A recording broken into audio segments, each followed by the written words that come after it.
Hello, everyone. Welcome to MJ in the Word podcast. I am MJ. And I am the Word, BJ Word to be exact.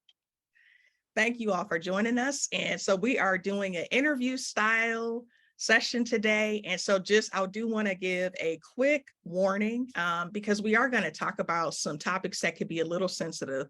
And so there is a potential that you may feel triggered by some of the things we discussed today. We're talking specifically about women's rights and gender inequities. And with that, we are going to talk a little bit about pay disparity, Roe v. Wade, some certain issues around maybe domestic violence, gender related violence and everything. So we just wanted to do that disclaimer in advance. So BJ, I am happy to finally be able to interview you and tap into my inner, what's her name? Barbara Walters and I'm in the hot seat. I'm ready. I know you're in the hot seat this time. It's nice to be on the other side. I can be like the host of the interviewer. So one of the first things that I was hoping we could talk about is pay disparity. And this continues to be a pervasive issue here in the US, especially when it comes to Black women and the pay disparity we experience compared to white men in particular. So I'm gonna read this quote and just to add a little context for our listeners. And I'm not gonna lie to y'all, this made me so angry when I first found out about it. But Black women in particular now lag even further behind white men. On average, Black women will need to work until September 21st to catch up to white men. Last year, Black women's equal pay day was more than a month earlier. So last year, it was on August 3rd. Equal pay day was on August 3rd. It was saying we have to work up until then to be at the same pay rate. Now, it's all the way back to September 21st. It moved a whole entire month, like 6 weeks to be exact. And so I'm just wondering if, you have ever personally experienced a disparity within the workforce. And once you found out about it, once you found out about a colleague maybe earning more when you're in a similar position, what were your thoughts? What was your reaction? I have absolutely experienced that. And so just to give a little background about me, I wasn't always a counselor. So for those that don't know, I'm a licensed professional counselor. Prior to that, I was a teacher. So I taught pre-K. I taught, I was a substitute also for elementary school, high school, but I, specialized for many years in the state pre-K system. So I was licensed as a teacher, and that's more of a female-dominated industry traditionally. You would see a lot of women teachers. So I don't think, and I was younger, I don't think I thought as much about pay disparities at the time. And when I came over to be a counselor, which is traditionally a male-dominated industry, most of the theories that we go and we practice, those were created by male psychiatrists and psychologists. So typically, psychology and all of that, it is a white male-dominated industry, historically speaking. So both of those industries have made great strides. I'm not saying there's not a lot of men in education and all of that, but when you think back to most of your teachers growing up, they were women. And so, looking at that dynamic, when I became a counselor and started to see way more men, mostly white men, okay, in this industry, I think that's when I became more aware of it and realizing that this is a thing and it's a problem. So when it happened to me personally, it ended up being my white male colleague that revealed that, and he didn't even realize that he revealed it. Okay, we had the same job title, same degree. I actually think that my credential at the time might have even been a little higher than his, and he was just talking to me in a rant, and they don't pay us for such and such, and I'm like, what? And so how do you respond to something like that? Because I didn't have the level of trust with him to say, well, I'm only getting such and such. There's an embarrassment that you feel. There is a helplessness for me that I felt, because it's like, what am I supposed to do with this information? I need this job. And at the time, I didn't know how to advocate for myself. And I was just talking to someone about that earlier today. I had no idea how to verbalize that and to go back to HR and say, hey, we need to sit down and have a conversation. And how do you do that without throwing your colleague under the bus who hadn't necessarily done anything wrong? It was crazy. It was a crazy situation. And I mean, it was kind of a substantial gap. I want to say it was a good, I mean, we neither one of us were making a whole lot of money, but it was a good, $4 an hour more than what I was making to do the same job. And the whole thing just caught me off guard. And I think I felt so disrespected in that situation, knowing that I was doing the same amount of work and had the same credentials and the same degree. And the only difference between the two of us, he's a white man and I'm a Black woman. And this what you do? It was a slap in the face. Yeah. I mean, it really is. And I can tell you, I have heard countless stories. I've experienced it myself too, like where I knew I was being paid significantly Mhm, less than counterparts. I've heard countless women tell me, like, I didn't even know. And mhm, I looked up online because, when you work for public entities, you can look up people's salary. mhm, And it's like, mhm. really? It's just like, Right, the pandemic did not help. So it's right. definitely widened the pay gap for Mhm. especially for people of color. And it's crazy. And so I guess here's my question, my follow-up question for you. Whose responsibility is it then? Like, because now you see more and more states, like I think California recently started doing this. I want to say New York, but I'm not 100% sure. Now they have it. You have to post a range. You cannot like post a job without putting that job, or I'm sorry, the pay range on there. So like, Yeah. is it on us to negotiate, or is it on the HR to make sure that those disparities don't exist? Is it like whose fault is this? I am so glad you asked that question because the second piece of my story, some of y'all, baby, cut your pearls today because I'm going there. And we have to be held accountable. Everybody has to be held accountable. And we are talking today about women's rights and about, us being oppressed and about being held down. But it's also an element of that where we have to be held accountable for holding each other down too. If I can profit off of your oppression and I put profit over people, then I'm not going to do anything for you to stop being oppressed. Period. That's the way that goes. And so in my situation, my direct supervisor was a woman, the, his and mine. We directly reported to somebody. She was a woman. The person that she reported to was a woman. The director of HR was a Black woman. Okay. Um, we had another person who was on the admin team that was part of the people that interviewed me was a woman. So why, with them knowing, they knew the salary ranges, they knew what I was bringing to the table. Why would these group of women, 3 white women and 1 Black, that was making a decision about hiring me, not offer me at least the same amount as they offered my white male counterpart? And one of the things that took me by surprise is that it's at one point, you know how people get out, they go out, and the people get to loose lipping and they start talking and stuff slips out. And somebody said, well, I didn't know if you were going to take this job, one of the women. I said, why? Well, I didn't know if he offered you enough money, and I just didn't know if it fit in with, all your experience. And I think I was just so naive. I didn't even put 2 and 2 together. I didn't even pay attention to it at the time. Her words came back and just scratched me in the face when I realized that he was making, more than I was.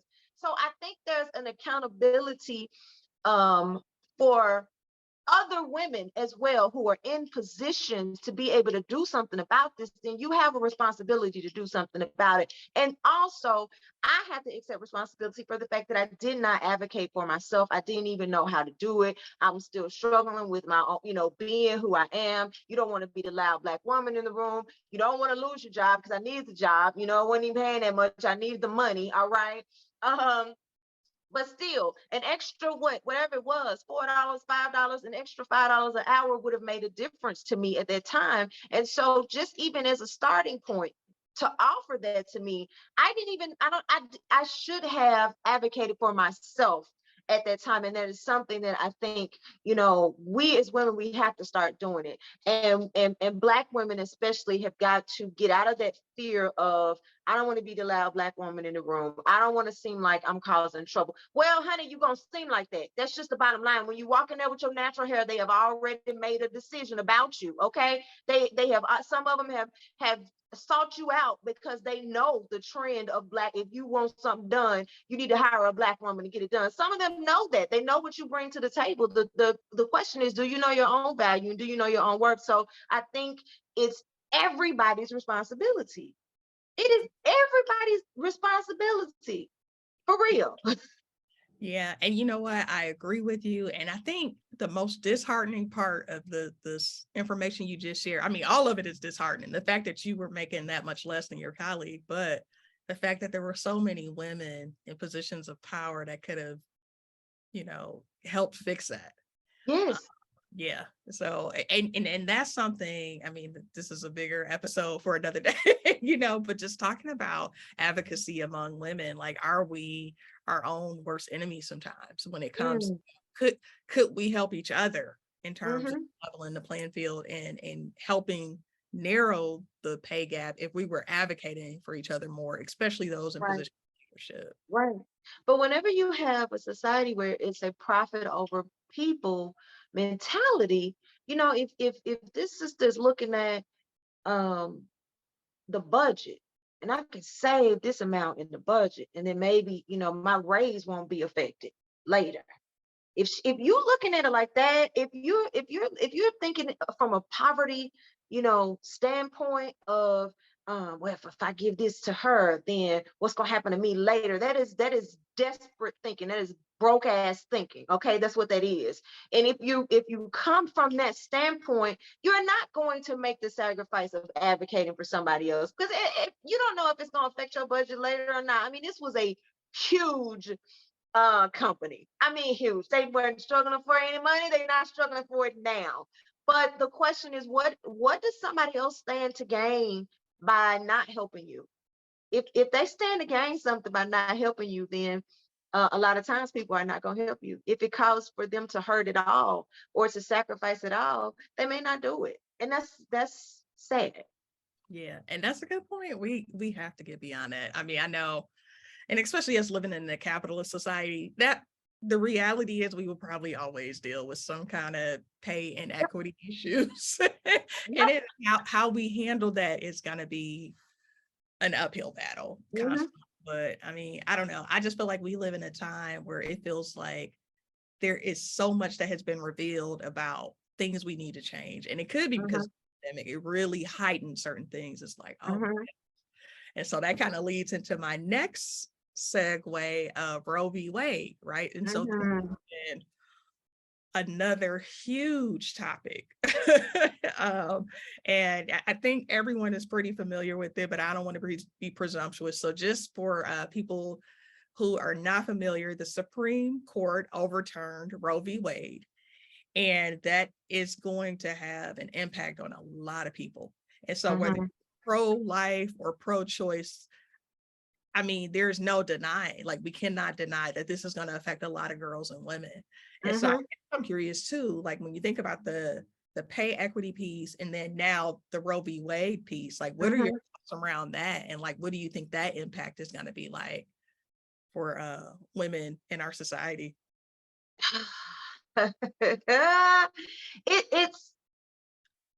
It's another, in my opinion, another slap in the face, because both of those entities or situations are, the message behind it is I'm choosing for you. That's what the message is. And that's been the message for women for far too long. I don't trust you to make the right decisions. I'm going to choose the decision for you. I'm going to choose what's best for me, the politician in this situation, okay? The company. We're going to choose what's best for us. We're not choosing you. And that's the same thing with, with this Roe v. Wade situation. I think it's going to negatively impact a lot of women. I do not think that we will see abortion rates decrease at all. I do think that we will see infant mortality rates and increase as women start to try to do these things at home like they used to way back in the day. I mean, we've already been here before, have we not? What we gonna do? Just repeat history? I think that we're going to see some of those but more botched abortions, more stuff done at home where um pregnant women end up hurting themselves, especially when they're very young girls or whatever. I don't think it's going to have any type of positive impact in the long run, nor do I even think that was a reason for the decision. Yeah. And I can tell you, just being straight up, as a Catholic, I know I would be straight up. I don't think we are fully separation of government and religion. What is it? The separation of church and state? No, we're not. Thank you, church and state. And I think, just knowing those Supreme Justices, a lot of their personal views played a huge role in overturning their personal religious views. And, it's interesting because at times I admittedly, I'm like, what are we doing here? Like, I don't know what's happening. And I just feel all these different emotions and conflicted about so many decisions because we have to think about the long-term impact that this is going to have on a lot of people. And I'm not advocating one way or the other. Like I said, I totally respect people who are pro-life and people who are pro-choice. But I think we have to be unified. Now is not the time to be like, it's such a divisive issue. Yeah. So now it's going to be like, okay, here we are. Now we recognize that a lot of women and girls aren't going to have the resources they need to take care of each other. Right. What are we going to do? What are we going to do? And I think that's where my problem comes in with a lot of decisions that are made, because it's like we make these decisions, but we don't want to deal with the aftermath of it. It's like, how are we supporting this? Yeah. So you have been very candid and open about your experience. Like you have your own YouTube channel. You have talked about, you having to make that tough personal decision to have abortion at some point in life. And so, I mean, if you don't mind sharing a little bit about your story, like, what was that like for you? And, I just, and why do you think so many people shy away from talking about their experience? Because a lot of people have had to make that decision. Right. And it's weird because whenever I do tell my story and I get a chance to share that story, there's always some woman who ends up saying, I never told anybody, but I did the same thing. So just to give some background, I was in college. I was 19 years old, so in love with this boy, honey, who thought he was a man. Okay. And ended up pregnant and just had to, at that very young age, had to end up making a decision that was extremely hard. I don't think that any woman comes about that decision easily. Like it's just flippant or fly by night or just, and that is one thing that ticks me off about people in the comments section when they talk about abortion. This will make people stop and think, I'm not going to just get pregnant because then I can just go run and get an abortion. Honey, who do you know that thinks like that? Because if they do, that person has some mental illness going on. Nobody is just saying, well, I don't care if I get pregnant or not because I can just run and have an abortion, as though it's like running down the street to get a bottle of water. That is not that process at all. And it's something that, MJ, I don't know that anything could have prepared me for what I would go through mentally and emotionally after it happened. It was years before I could talk to anybody about it. The church don't want to hear that. They just do not want to hear. They are not open. They are not welcoming. And that is still the case to this day. A lot of the church overall They're not open. They don't want to hear. They don't want to hear that that's what happened to you. Even after I shared my story on YouTube, wasn't that in 2021? Oh, yes, that was Yeah. in 2021, where I'm full grown. I had some church folks that told me that I needed to be quiet. I didn't need to share that because I was just sharing too much information. That's my story. And I still have, and this was over 20 years ago. Then I had some people that had a problem with the way that I shared the story and said I just didn't have enough remorse for them. I wasn't repentive enough. It was 20 years ago. How am I supposed to be reacting to it now? So I think, that is one reason why more women hold that in and they don't talk about it, is because where are they supposed to go to talk about it other than to a therapist's office? Where are they supposed to go where they feel like they can be received, for their story and not looked at as a monster or a beast? Because that's the way that I felt for many years after that, especially when you have the church that comes out and they standing out there with signs and murderer, murderer. And it's like, wow, that's not how you see yourself. After an experience like that, a woman is already going through enough. Or at the time, I didn't know, I thought I was a woman, but I was a girl, at 19 or 20, whatever. And so how we handle people, whatever side of the coin you're on, because I get it. I understand the moral dilemma behind that. Whatever side of the coin you're on, kindness is always the answer. Treating other people how you want to be treated is always the answer. So you don't want somebody standing up there yelling and screaming and making you feel like the most horrible person in the world for a tough decision that you made. And some women make that decision, they don't have a choice. They feel like, this is, the doctor has put this to them, both of y'all gonna die, you and the baby. So it can be you or the baby, which is it gonna be? And so you never know. Everybody's story is different. And I wish that there was not the way that they have done this has made it like everybody's story is the same. So we're gonna wipe this away. We're going to put this blanket out here that it's unlawful or whatever. We're leaving it up to the states, and that's such a blanket thing to do for something that varies. It varies from person to person. And I know we got to move on, but I want to just make this clear. I have a problem with the acting like there's no gray area between pro-life and pro-choice. Okay, because it is a gray area and you can be in the gray area. I am absolutely both of those things. Okay, I am all for life and for the birth of babies. I am also for a woman's right to choose that.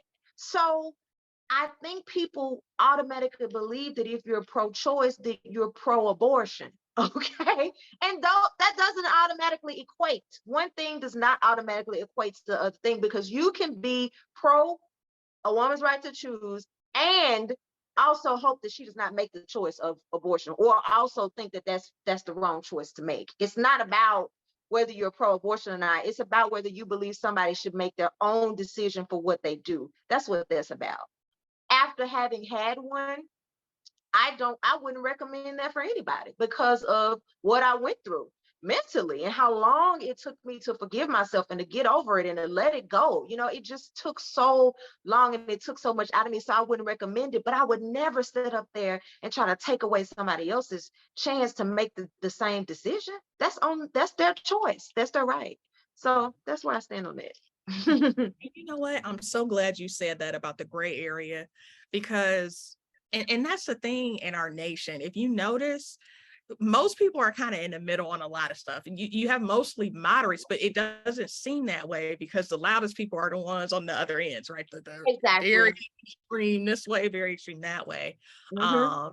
And for people who do feel conflicted about it, who aren't sure what they're saying, honestly, I think that's okay. It's okay to sit there and examine your Hmm. conscience and examine where you sit on things. And it's okay to Hmm. say, you know what? I support this, or I support this over here, and do it in a way that's still kind. Like you said, you touch Yeah. on that kindness. You can have a stance without vilifying and treating someone like the worst person in the world because they had to make a tough decision. You have no idea Mhm. what that person may be going through, what they had to experience. We just don't know. And so I Right. really appreciate you for saying that, and Yeah. really sharing your experience in general. Yeah. And I also, want to point out that even after everything I went through and looking back on it, I I still would not have wanted that option to be taken away from me. Even after all of the emotional turmoil, and I still would want the option. And people often ask me, if you had to do it all over again, would you do the same thing? Well, if I was in the same mindset as I was as that 19-year-old, absolutely. If I was faced with that decision right now today, I would never be pregnant by a person like that. So it's impossible to say, I just wouldn't do, because it was a tough decision to make, but I can also see how awful my life would have been had I gotten pregnant by that, had I brought a child into this world, sharing a child with that particular person. Okay. So everybody's story is different. Everybody's story is different. Yes. And thank you for being open, because I'm sure, like, yes, you have some people in your church or people who may have watched the video and gave you that negative response of, oh, you're oversharing, you're telling too much. And I always feel like somebody's testimony is their testimony. We should not try to muffle people, because they could be Yeah. helping change somebody else's life. So that's what I Mhm. wanted to ask as a follow-up to that one is, did you have any people reach out to you and say, thank you for being so candid? Because So many. really, So many, way more. And I have to point that out, because a lot of times we get so focused on the negative, and I didn't receive that many negative, that much negative feedback, but we often focus on it more, and so it has a bigger impact. But I had way more women to even put comments under the video, like, this was my experience too, I'm so glad you wrote this, thank you. I had some people who would never make a comment that I ended up, by third party, hearing that my story finally helped them to let it go. And they had experienced this, 20 something years ago, 20, 25 years ago, and was holding on to that and beating themselves up. And after watching the video, this is somebody that I may not ever meet. After watching the video, they were able to start the healing process.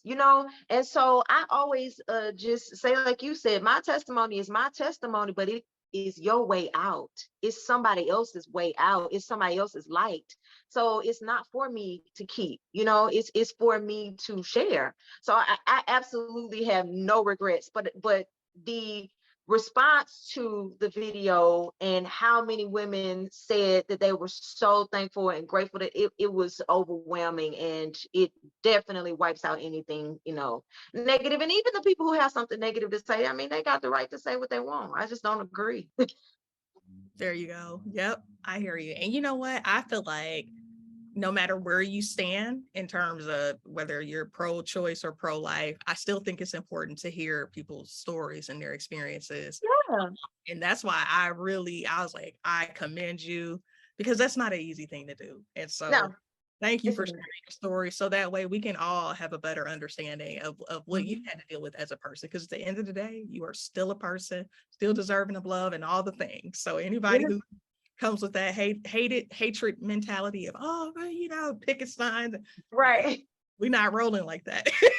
Right. We call ourselves Christian, and then I just think, and this goes back to an earlier episode, right, where we talked about when we come off judgmental, you know, Hmm. it's like we're not acknowledging a person's lived experience. We don't know what that person had to go Absolutely. through. We don't know their story. So be very careful how you come at people. Yeah.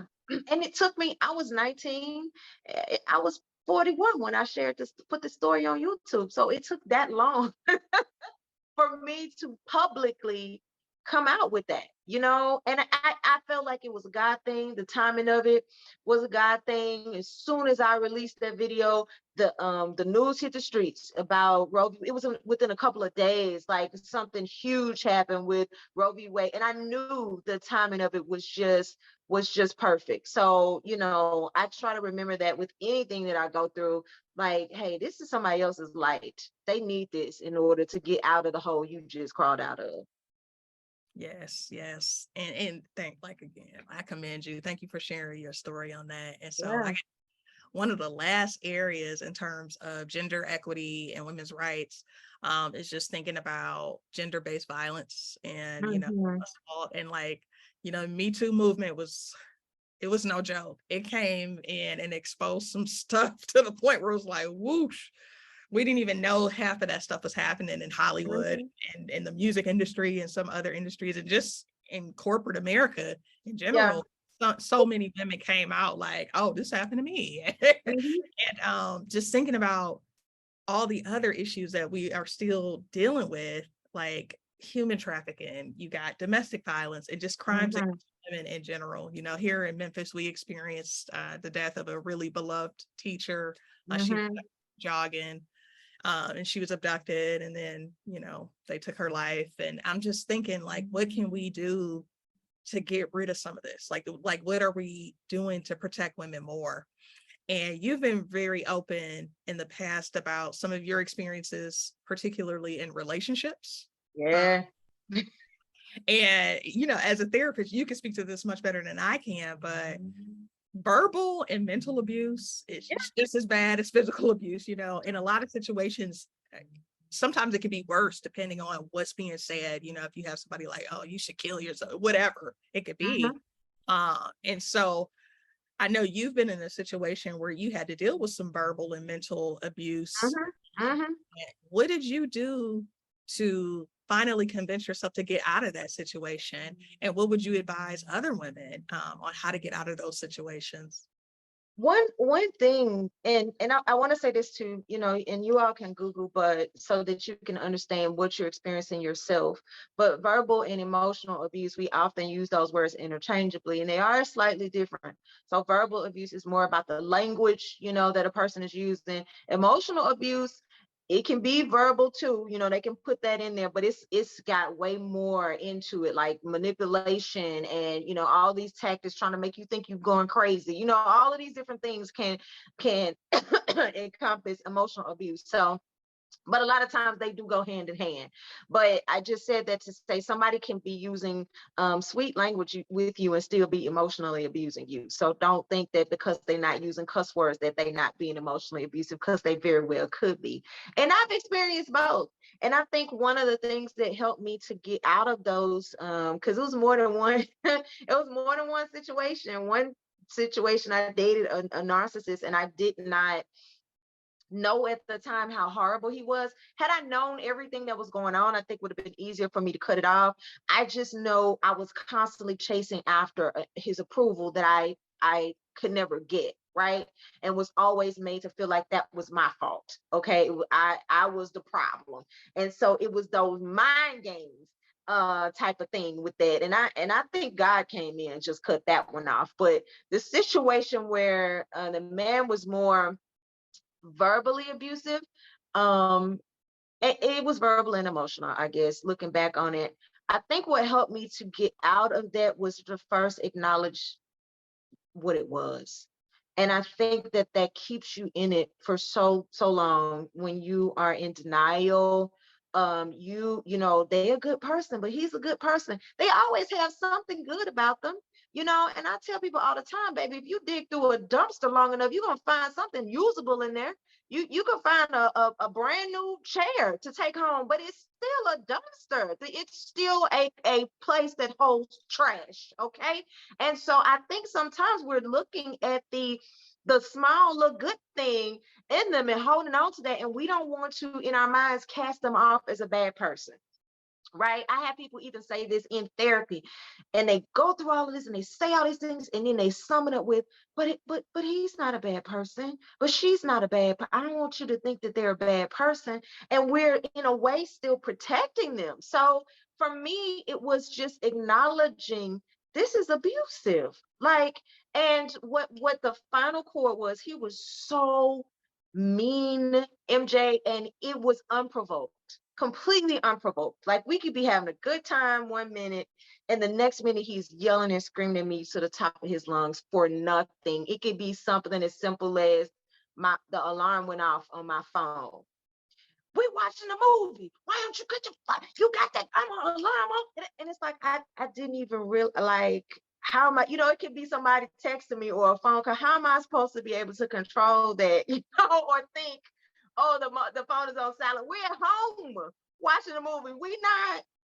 we're not out at the movie theater, you know what I'm saying? So it was just stuff like that. And he would say things like, you too tall. I need to get a woman that's shorter because your height is a problem. Sir, you're 6'3".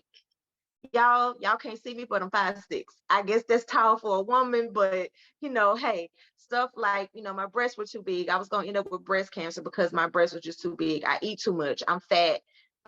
He didn't like the way I dressed. I didn't pick my clothes out well. My hair was too short.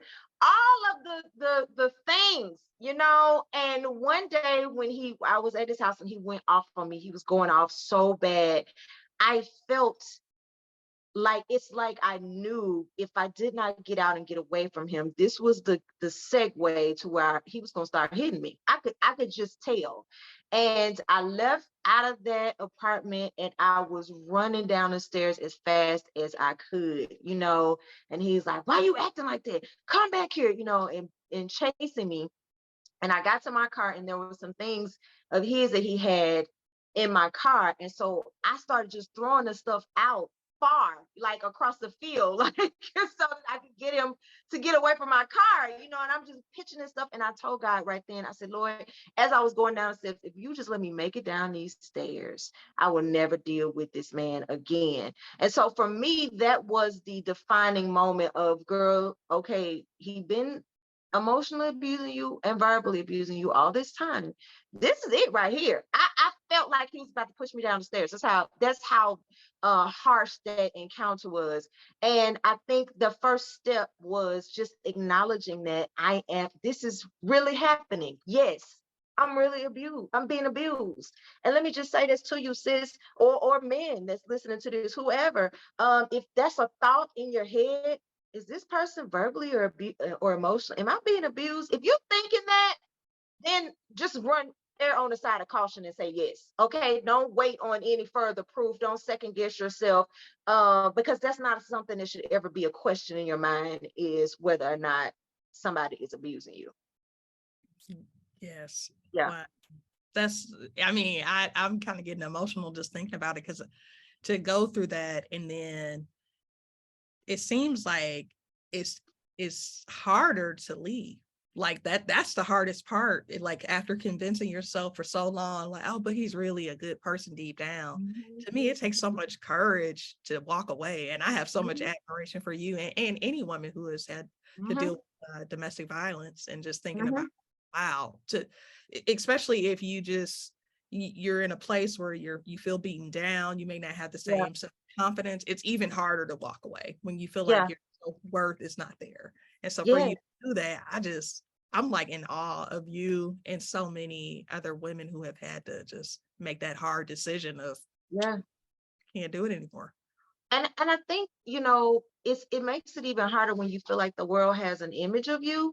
Because people have always seen me as the strong one, the tough one, the one who will say whatever's on her mind, that one. So I couldn't even really share the story with people, because it's like, girl, I know you ain't taking nothing off now. I know you ain't taking nothing off nobody. If you only knew, I'm sitting up here going through this with this person and they are dragging me, inside. And so sometimes, the woman that seems like she's the strongest and the toughest and wouldn't take no crap from nobody, you'd be surprised the crap that she's putting up with. And it's not as easy as it seems, or as people would think. Well, why don't you just get out of it? When they start to play on your mind and you start to tell yourself that if I just do blah, this is going to be better. If I just do this right here, then I can make it better. It's not as easy as it seems to walk away, because you're chasing after that person that you met on that first date, and that person was the imposter. They're not real. They don't exist. So you're never going to get that back. Yes, I never thought about it like that. You're chasing after the person that you met on that first date. Wow, that's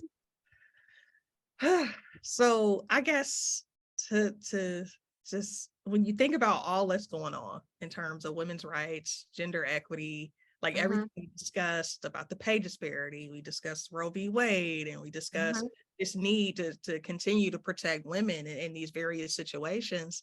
Like, what would you like to see us do as a society? Where would you like to see us go in terms of how can we do better? Because it just feels like some days I'm like, are we going backwards? I hear it all the time. We're going backwards. I'm like, maybe we are, because we still have not fixed a lot of these issues, where I see some others, societies, they are doing so much better when it comes to gender equity and Yeah. addressing these problems.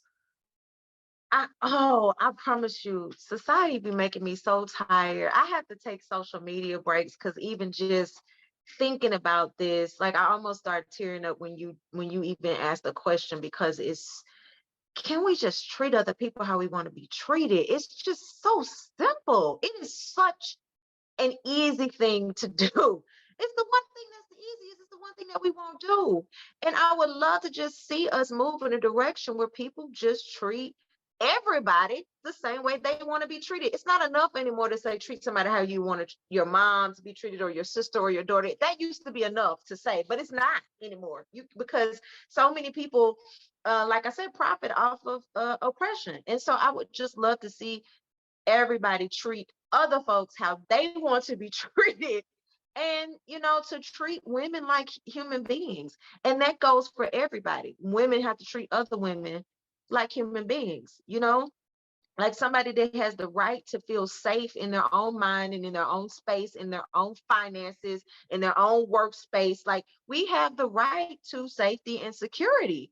And so it's like, you don't have to give it to me, but stop stopping me from getting it for myself. Like, I will make the way on my own. So I'm not asking you to give me anything, but stop blocking us, from getting it.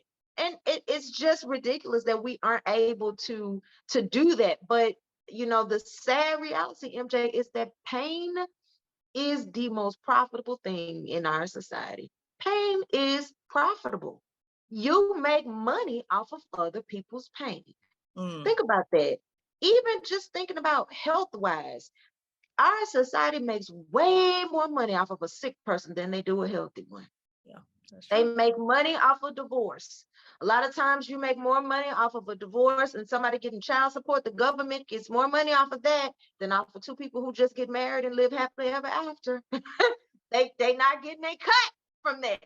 So, as long as oppression is a profitable thing, we're going to keep seeing it in our society. It's been like that from the beginning of the foundation of this country. That wasn't just about them getting them freedom from the folks across the pond. That's not what that was about, because you didn't have to come over here and annihilate a whole people and then enslave another group of people just for your own freedom. That was about the money that was attached. That was Right. about the opportunity to profit. And so as long as we put money over people, and as long as you have people with a love for money, and it's not that we've talked about being rich and wealthy and we want it. I know I do. But as long as that is more important than seeing people prosper, really truly prosper, and seeing people healthy and seeing people well, as long as that green is at the top of the list, we're going to constantly see these problems. I think that women are tired of it, sick of it, and starting to see our own value and our own worth more. And I think individually and collectively, that's what is going to help us to continue to move in a make progress and move in a better direction as we start to see our own value and our own worth more. Yes. Oh, goodness. Yes. You said so much. I'm like, I agree. I agree. I agree. This was such a powerful episode. I feel like I've learned even more about you. Like, I feel like I already know a lot about you and your story and some of your different testimonies, but it's just something, it just really resonated with me, even though I have not personally had to experience some of the things you've had to experience. But just to know, it speaks so much about your strength as a woman and your courage and your perseverance. And I'm just like, oh man, I got the best business partner, because it just makes me see you in it even more. Like, I admire you even more because I know you have a powerful story, and your story is your story. And thank you for sharing your story with all of us, because Absolutely. somebody needs Absolutely. to hear it. I guarantee you somebody needs to hear this. Yeah. I hope so. I hope somebody definitely gets something out of it. And I hope for all women that we can all, have that space where we don't have to be strong. Yeah. That's my hope. That's my prayer for all of us to have a safe space to be soft, a safe space to be weak, whether that's with a guy or in a marriage or, holding hands with another sister. Just that safety of I don't have to be on my guard. Mhm. That's what I want for us, especially for Black women. Yeah. That's my prayer. Yes, I don't absolutely. apologize for emotions, y'all. Don't apologize, let it out. Because I know I've been holding it back the whole time. I'm like, all right, come on, hang in there, Barbara Walters. Right. I'm in my Barbara Walters mode today, but no, thank you. Thank you so much. This is such a powerful episode, and I think it's so timely because Yeah. of the things we are going through just as women in the US. So again, for our listeners, just is so many great tips here, and just know that like we're all in this as a collective, this collective healing. That's why that's a part of our theme for our show. And Yeah. thank you, BJ, for sharing your story. Like, Absolutely, absolutely. I hope y'all took something from it. And ladies and men, whoever is listening to this, if you do not deserve to be abused. You do not deserve to be beaten. You don't deserve these things. So if you need help, please reach out. There are resources available. Google it, get a therapist, go to a shelter, do whatever it is that you have to do, and forget that stigma and just reach out and get the help that you need, because healing is available for you. yes, absolutely. And so that is the end of this episode. And of course, we'll have a new episode next week. And if you have not subscribed, make sure you subscribe to our podcast. You can subscribe on YouTube or your favorite platform as far as streaming, or what am I trying to say? Podcast platform. Thank you. Mhm. So until next time, y'all, thank you for joining us today. Stay well.